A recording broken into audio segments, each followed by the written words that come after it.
Fala galera, tudo bom com vocês? Rapaz, quanto tempo que eu não apareço por aqui, nem sei mais como é que começa. Mas bom, voltando a gravar vídeos e esse muito especial, porque eu vou dar as minhas primeiras impressões aqui sobre as eliminatórias da Copa do Mundo aqui no nosso continente. Mas desde já vai se inscrevendo no canal, deixando seu like. E se você quiser ajudar no nosso crescimento, você pode doar qualquer valor nesse Pix, nesse QR Code que tá aqui em cima da tela, tá? Vamos lá.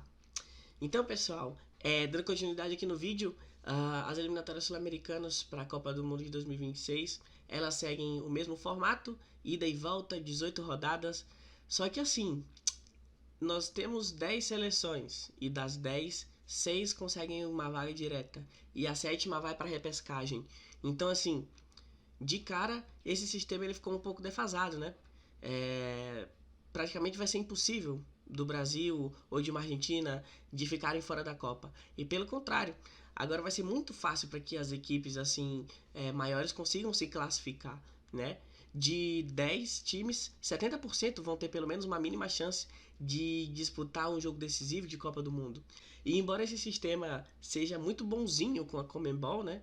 Porque, como eu falei, 70% das equipes, 7 de 10, vão ter uma chance de jogar uma partida aí praticamente de decisão, né, de Mundial. Lembrando que o sétimo vai jogar a repescagem naquele mini torneio, né, antes da Copa do Mundo. Enfim, a gente sabe que tudo isso é por conta do dinheiro, né? As confederações que querem a grana do direito de transmissão e, por exemplo, se a gente mudasse para um formato com 2 grupos de 5, alguma seleção ia ficar sem jogar com o Brasil ou sem a Argentina, né? Que são as 2 principais seleções do nosso continente. Então, mais uma vez, o dinheiro falando mais alto e, consequentemente, a gente vai ter aí essas eliminatórias que são arrastadas, que são longas e que, muito provavelmente, daqui um ano, você já tem aí 2, 3 seleções disparando e praticamente já classificadas. Mas, enfim, vamos ver o que aconteceu nessas 2 primeiras rodadas, né? Primeiro jogo a gente teve um Paraguai 0, Peru 0, 2 equipes que vão passar por uma troca de ciclo, né? No Peru eles tiveram a saída do Gareca, então vamos ver como essa seleção se comporta. Lembrando que eles ainda têm como atacante titular o Guerreiro, que já vai aí, já tem 40 anos. Então, assim, vão precisar de algumas peças de substituição, né? De reposição. Vamos ver o que esse ciclo aí de 2 anos e meio praticamente pode falar para eles, né? E aí a gente tem Colômbia 1-0 na Venezuela. A Colômbia que suou sangue para vencer desse time venezuelano, né? Conseguiu uma vitóriazinha magra. Lembrando que na Copa de 22, esse time colombiano ficou 6 jogos sem marcar um gol. 1/3 das eliminatórias sem marcar um gol. E isso custou caro, porque a Colômbia acabou ficando fora da Copa. Já a Escaloneta, né, atual aí campeã do mundo, o time do Messi e os comandados aí do Scaloni também sofreram, cara, para ganhar do Equador, 1-0 jogando em casa, né? Se não fosse o Messi fazendo uma jogada de Messi, aquela cobrança de falta perfeita, a Argentina poderia ter tropeçado no seu primeiro jogo, né, das eliminatórias. Uruguai 3, Chile 1. Bom, aqui a gente também tem 2 seleções num momento totalmente distinto, né? O Chile, que parece que ainda vive em 2015, foi um time que não conseguiu se reinventar após 2 títulos da Copa América e ainda tenta colher algo daqueles jogadores, algo daquela geração que fatalmente já não vinga mais, né? São jogadores ultrapassados. Arturo Vidal, Alexis Sánchez, Vargas, enfim. E o Uruguai em franca mudança, né? Com a chegada do Bielsa. No Brasil 5, Bolívia 1, eu vi muitos elogios exacerbados ao trabalho de Diniz. E eu acho que não é muito por aí. O Brasil do Tite venceu a Bolívia também por 5-0, na verdade. Esse jogo aqui em São Paulo, né, no começo das eliminatórias passadas. O jogo foi na Neoquímica Arena. Então, assim, tem que ir com muita calma com esse trabalho do técnico da seleção brasileira. O Diniz tem muita qualidade, eu acredito que ele no comando da seleção era o caminho mais correto que poderíamos ter nesse momento, mas vão com calma, né? Porque ainda tem todo um ciclo e no final das contas a gente sabe, né, que o trabalho vai ser avaliado, se ganhou a Copa foi perfeito, se perdeu não vale nada. Então assim, tem que ter muita calma com o trabalho do Fernando Diniz, né? Já na segunda rodada, a Argentina conseguiu na Bolívia tirar um 3-0, lembrando que eles já foram goleados lá por 6-1 recentemente, nas eliminatórias para 2006, né?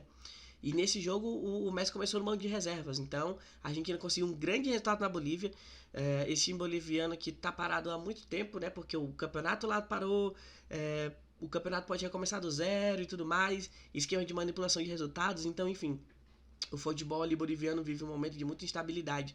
Enquanto a Argentina conseguiu se aproveitar disso e conseguiu 3 pontos que são muito difíceis lá. Se vocês não sabem, a Bolívia foi o time que mais conseguiu vencer o Brasil nas eliminatórias. Né? Todas as vezes jogando na Bolívia, sim. Jogando na altitude, sim. Mas um jogo na altitude e um jogo no nível do mar, ambos valem a mesma pontuação. Então, assim, tem que pontuar lá. Se você vai na Bolívia, se você sobe lá e consegue arrancar pontos, isso é importantíssimo. Já no Equador, uma vitória por 2-1. Eu acredito que esse time do Equador pode vir sim como uma terceira força nessas eliminatórias. Aí você ressaltar que, embora com esses 3 pontos conquistados, o time tá com 0 pontos na classificação, né? Muito embora por conta daquele caso do atleta que atuou de forma irregular nas eliminatórias passadas e a FIFA decidiu por tirar apenas aí 3 pontos, né, do Equador nessas classificatórias. Então, assim, a punição já foi paga por meio dessa vitória do Uruguai. Então, mesmo vencendo, o Equador agora soma 0 ponto, né? E falando de Venezuela e Paraguai, o time venezuelano conseguiu também a sua primeira vitória, marcou aí 3 pontos. Eu acredito que esse time da Venezuela vai começar a dar resultados, porque muitos atletas que já jogam no futebol europeu, atletas que vêm se destacando, é um time que conseguiu recentemente boas classificações, principalmente nos mundiais sub-17 da FIFA. Então, assim, esse time venezuelano é uma geração que vem maturando há muito tempo e eu acredito que minimamente pode brigar aí por essa 7ª colocação para tentar uma vaguinha na repescagem. Chile e Colômbia, 1-0 que foi bem morno, uma partida morna e um resultado principalmente ruim para a equipe chilena. O empate em casa, né, para uma geração que eu falei que já tá dando muito mais do que poderia. E, bom, todos os jogos ali no Santiago, né, no Monumental de Santiago, na capital chilena, tem uma atmosfera muito a favor da sua seleção. O Chile é um país que ama o seu time, que apoia o seu país sempre.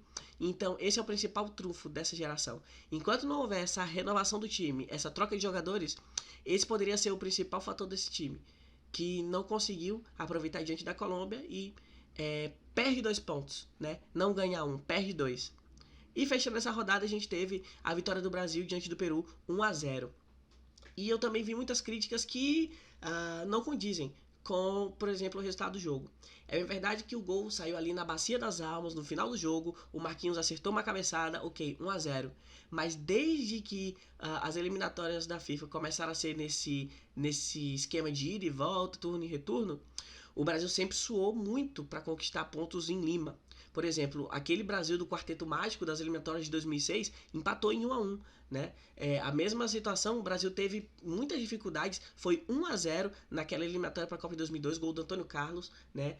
Para a própria Copa de 2022, o jogo até o finalzinho estava ali um 2-2 e o Neymar encontra 2 gols no finalzinho do jogo. Então, assim, jogar em Lima também é muito difícil, né? Eu falo, e eu vejo também muita gente falando, mas o Peru, Bolívia, Venezuela. Mas na Europa também tem suas seleções, também tem seu São Marino, seu Liechtenstein, seu Azerbaijão, seu Andorra. Então, assim, comparando nível técnico, numa média, eu acredito que aqui o futebol sul-americano tem um nível ainda muito maior em questão de futebol europeu.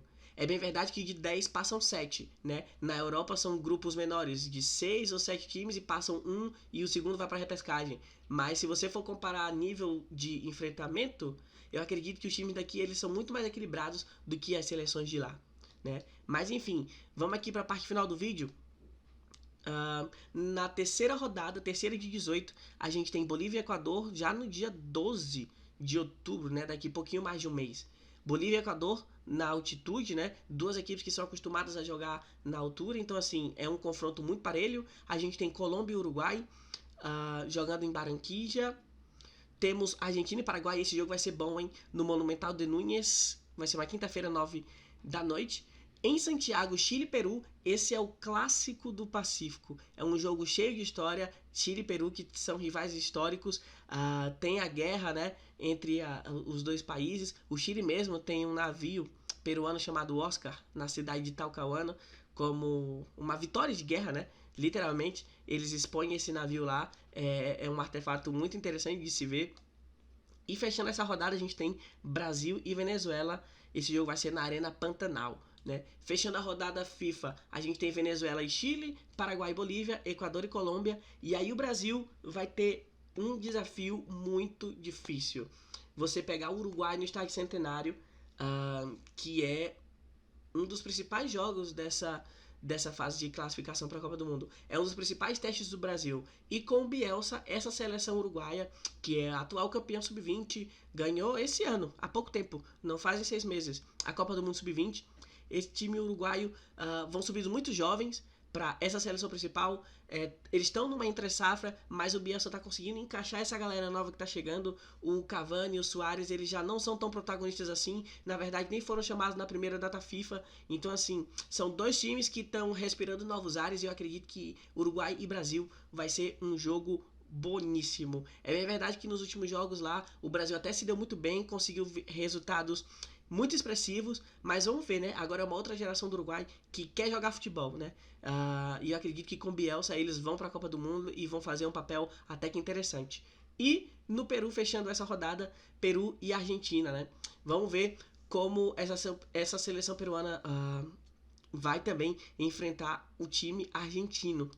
Eu quero ver como esse time vai começar a encaixar, porque alguns atletas também já estão passando do tempo. O próprio Advíncula, o próprio Guerreiro, né? Eu gosto muito do goleiro, o Gayesi, vamos ver se ele vai ser chamado. Um dos melhores atletas peruanos aí nesses últimos 10 anos, por exemplo. E para fechar esse vídeo, vamos ver aqui a tabela de classificação. A gente tem Brasil e Argentina com 6 pontos, a Colômbia com 4, Uruguai e Venezuela com 3 e o Paraguai com 1. Então, esses 6 países seriam os classificados para a Copa do Mundo do México, dos Estados Unidos e do Canadá, se as eliminatórias terminassem hoje. A gente teria o Peru indo para fazer repescagem com 1 ponto, e os 3 países fora seriam Chile com 1, o Equador com 0, que, como eu falei, embora tenha vencido, mas pagou aquela punição da FIFA, né? Agora está com 0 ponto. E por último, a Bolívia. Então, na verdade, a grande disputa vai ser desses 10. Quais serão as 3 equipes eliminadas? Desses 10, quais os 3 que não vão para a Copa do Mundo? Enfim, se você gostou desse vídeo, deixa seu like, se inscreve no canal, comenta aqui embaixo o que você achou. Deem sugestão de novos vídeos, eu vou voltar a gravar, eu quero ver a opinião de vocês. E se você puder e considerar ajudar esse canal a crescer, pode doar qualquer valor nesse Pix que tá aqui na tela, aqui em cima, tá bom? Desde já um abraço, a gente se vê. Tchau, tchau.